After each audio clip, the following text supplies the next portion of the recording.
So, we're back again, covering everyone's favorite bunch of peanuts pretending to be weird nuts. SpyXFamily, everybody! Months ago, I made this video talking about how the first part excited me. There will be a few mentions to what I brought up in that video, so check that out if you're interested. Besides that, let's not waste any time. We can just jump straight into what makes SpyXFamily Part 2 still special to me. SpyXFamily Part 2, which is what I'm calling it, I don't need any of you bastards spelling Cour with a W in the comments in order to mock my speech impairment that I have no control over, is a fine sequel. It focuses more on the slice-of-life elements of the story while still developing a couple of characters here and there. Not saying there aren't any important story beats covered in this season that relate to Lloyd's mission. I meant part. But most of the episodes cover separate side stories meant to develop the cast and to provide some chuckles. It's pretty clear that this part is meant to build towards the next season more than it is to stand on its own from a story perspective, which is fine. This show has always struck me more as a slice of life than anything else. I just have less to talk about. Some stuff they did bring up though. They brought up more about Lloyd's past being a part of a war climate. There was actually a one-line mention alluding to the fact that the West is still suffering from the previous war. At least it's not a place that's safe. I realized we haven't actually seen the West, and like how Anya did, I kinda just assumed it was a decent place because Lloyd and Sylvia were from there. We actually have no idea how that place really is, but that'll be talked about more in the character section. For now, I love this anime. Even the more comedic arcs that were split into one episode, I thought were great. It's such an easy show to watch due to how well the comedy is and just how chill the environment is at times. I personally love it when the show calls back on things that were mentioned in previous episodes. Even if this part doesn't have as much depth as when the show began, it's still a well done comedy that slightly features good looking spy scenes here and there. And the story still has a long way to go, so I'm excited to see where it ends up going. There's no real need to separate them this time, so I'm going to talk about how each character grows, as well as a few newer characters that I just found interesting. So let's start this off with Lloyd. He doesn't change much from the first part, but we do know a little more about his tragic backstory. One of the positives I had in part 1's review was how this series tells us bits and pieces of Lloyd's backstory without telling us the full thing, allowing him to still be a mystery, but we can also infer why this backstory has such an impact on him. Think Spike from Cowboy Bebop or Chise from Ancient Magnus Bride. His backstory is kind of told in a similar way to theirs. We didn't really learn much new, but it is pretty much confirmed that he was in a war climate with his mother, whom he sadly can't remember the face of. We can also assume the pile of rubble Kid Lloyd was crying under in the first part was his old home, the destruction of his world, most likely crying over his mother's death. It makes more sense why he tries to keep the peace as a spy. It's understandable that he wants no other child to feel the way he felt, and that's why he does everything he can to complete his missions without fail. Speaking of war, I want to pivot over to a character I didn't talk about last video, but got a little bit more depth this part, Sylvia. I don't remember if they brought this up in the first part, but she is also from the West, so she went through the same war Lloyd did as a child most likely. I really want to see how these two met up and how Lloyd became a spy. But anyway, Sylvia's cold, bossy exterior was let down a little in this part, mostly around Anya. She mentioned also having a child around her age. It makes me think maybe before the war, she had an entire family, just like Lloyd does now. Maybe that's where she got the idea from. When she's talking about the war, she goes into very specific, gruesome details, such as denying your humanity, eating tree bark, and seeing your lover's flesh on walls. Almost like she speaks from experience. Maybe that's going a little too far, but she joins Lloyd and Anya in the characters the show tells us little about that I want to know more of category. I get it's not a very catchy category. I'm becoming better at segues, though talking about how smoothly the segue was just ruined the segue. Fuck. Anyways, Anya's up next. There's not a whole lot to say about Anya. She's still as cute as ever, still realistically childlike, and she's still out here reading minds. We did learn something new about her power. Apparently, on eclipse days, the power just goes away. Does Anya's power have something to do with the moon or astrology as a whole? It's hard to say, but it's something even if it was suddenly thrown in there. I was hoping that we'd learn more about Anya's backstory, but nope. I will say, by far my favorite scenes in this show are the scenes with Anya and the other kids. They are consistently hilarious, but they are also becoming more in-depth as characters. I talked about how much I liked Damien in my last video, about how he's playing a character of a stuck-up witch kid when in reality he just wants to be noticed by his father. But they added even more elements to it in this part, like the fact he has a brother who apparently gets perfect grades, making it even harder for Damien to get noticed. The kid is so desperate for attention, his father visited him and admitted to him that it was on a whim, and Damien thought it was the greatest thing in the world. It just shows how desperate he is. To make the kids even more fun, they decided to give Becky more time. I didn't talk about her, but Becky is the child of the Blackbells, a very rich family.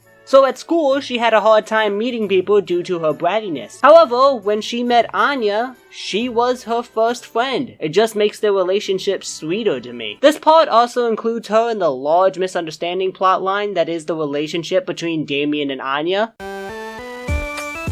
Lloyd believes Anya and Damien hate each other. Anya hates Damien, but since it's important for them to be friends, she tries to talk to him for the sake of the mission. Damien secretly has a crush on Anya that not even he is aware of, so when Anya reads his mind, Anya thinks he genuinely hates her, even though it's clear he's blushing when he's around her. Since Anya is always trying to talk to Damien, Becky has concluded from her experience in watching romantic dramas that Anya has fallen for Damien. So yeah, quite the relationship we have going on here. It's also mentioned that Becky is into older men due to their maturity, so she fell for Lloyd the minute she saw him in a picture. So add that to this spider web of character relationships. I already know Becky being into sugar daddies is going to lead to a lot of dojins. Probably of the ugly fuck variety. It wasn't even that bad of a problem before, but now we're gonna get ugly bastard dojins, and it's going to be justifiable by the show itself, so that's lovely. Filthy pillock.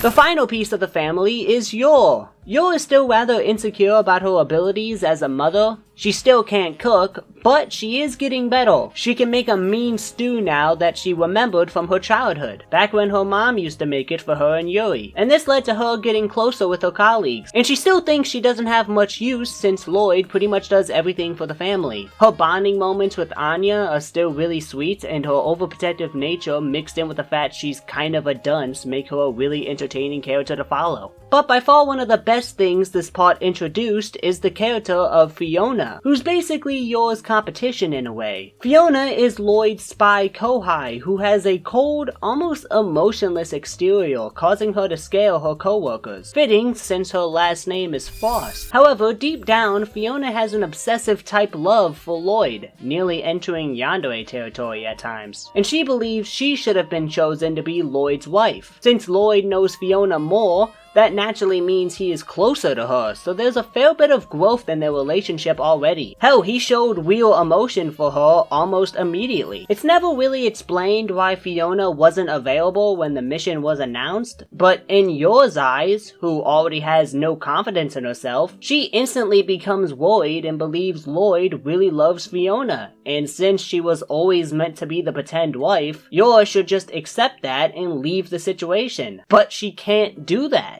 because this life gave her way too much. Before, she only lived for Yuri, but now she has a whole family to take care of. She's closer with her colleagues, and she's finally experiencing what being an actual wife is like. Even though she's not perfect, she keeps trying to get better. Fiona's existence just developed Yor even more. Her lack of confidence shows even more when being compared to someone who almost seems like a perfect wife in Fiona. Someone Lloyd actually cares about. But it also makes the things she does well, like bonding with Anya, show even more. Yor generally cares for the whole family, not just Lloyd. You can't say that for Fiona. That's what makes Yor perfect for the war, despite her inabilities. She cares for the family like it's her real family, which Fiona wouldn't. She would only care about the mission. I really like that anytime someone tries to break up the family, they just become even closer as a result.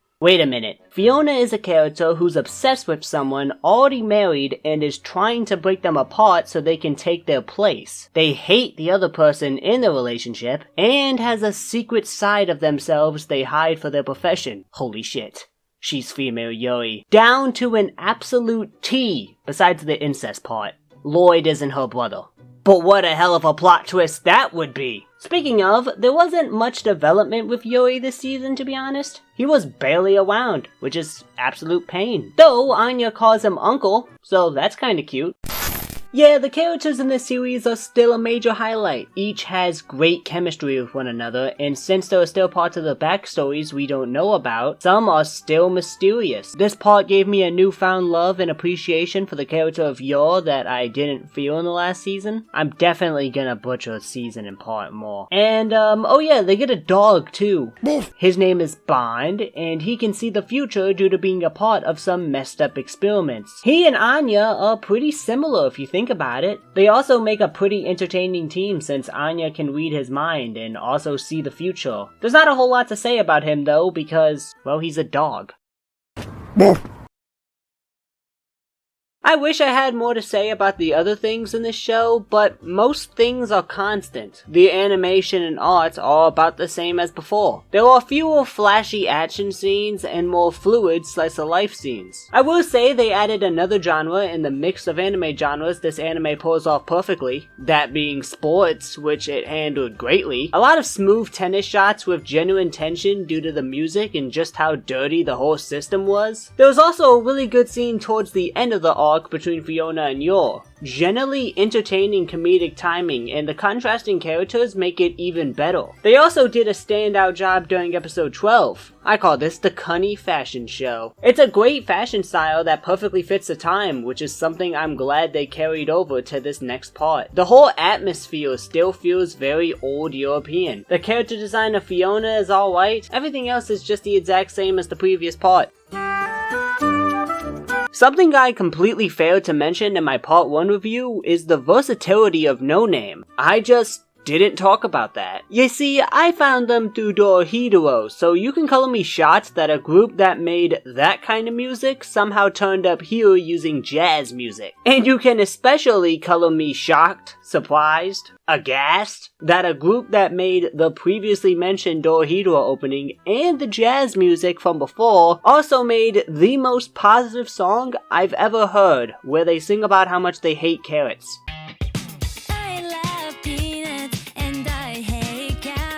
I'm not kidding. Speaking of Good Day, yeah, despite the fact it sounds like something off of Nick Jr. and I'd never be able to explain it if you caught me listening to it, I really like it. It fits the character of Anya beautifully, and it just makes me feel happy, which I think is the point of the song. There was also another original song this season that I liked called Breeze, which they used for Yor. Now, neither of these songs are as much of a banger as TBD from last season, don't get this mistaken now, but both are bangers nonetheless. This series has no reason to have this great of a soundtrack. Most of it is the same as last parts though. The opening, that's done by my favorite band name to say, Bump of Chicken, is pretty good. Seriously, it's right up there with King Gizzard and the Lizard Wizard. Scratch that, I had a lot more fun saying that. It's not better than Mixed Nuts to me. The fast jazz instrumental just fits the series way too well. But Souvenir's relaxing, more positive tone fits the more slice-of-life oriented part. The animation focuses less on their professions and more on them just being a family. Again, it's fitting for the abundance of slice-of-life wholesome family stuff that's in this part. The ending by Yama sounds good as well. Beautiful singing on that one. Both the ending and the opening this season have such gorgeous looking shots, man. It's pretty incredible how high quality a lot of these are.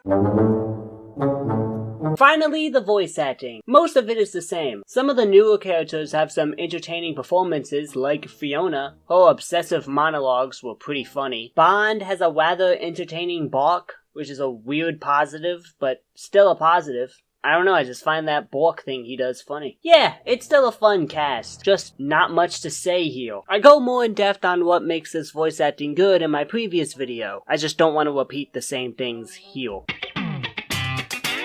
Yeah, this part of SpyXFamily is just a continuation of everything good I saw in the previous part. I saw some critiques against this season saying that it's too slice of life or that it's too filler-esque, which, fair enough, I kinda get, but this show has always struck me more as a slice-of-life oriented show more than anything else. And just because it's not as exciting as the previous part, that doesn't mean it's still not continuing its story in a meaningful way. There are plenty of great character arcs that are happening in this part. I can't say much about SpyXFamily other than it just works. All of its elements create an easy watching experience, and this part just continues that. Like I said before, it is a bit more slice-of-life oriented, but that's never been a bad thing for me. I think we will get more story in the later seasons, especially with Lloyd finally coming into contact with Donovan. We're finally starting the mission, and I can't wait to see more. Thank you guys for watching. This has been Kikaya, and I'll see y'all later.